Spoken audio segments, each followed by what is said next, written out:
Sa boating na tayo. Oh! Ayan, ayan, ayan, ayan, ayan. Oh no!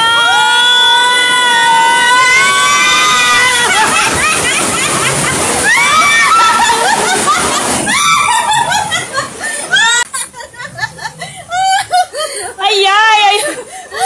Ano pala dito? Hindi ko alam na ganito pala. Ang lakas ng kaharit ng motor sa... Ay, ano na yun ah. Parang simple lang tingnan mo.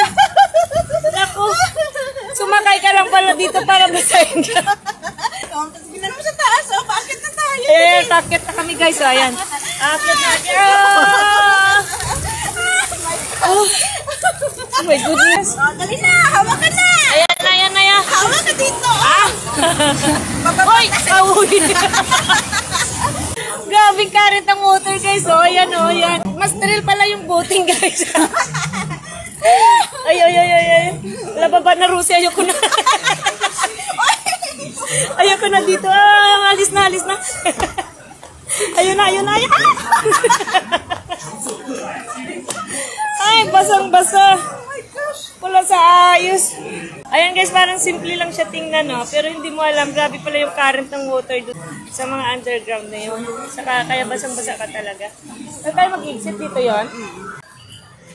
Buti lang may jacket akong dala. Yung jacket ko kasi ano ito eh. Hindi ito agad-agad mababasa.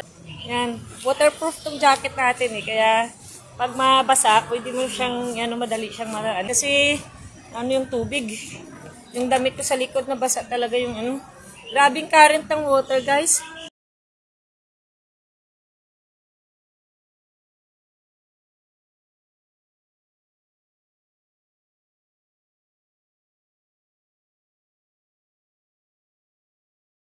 Na ano na experience na daw.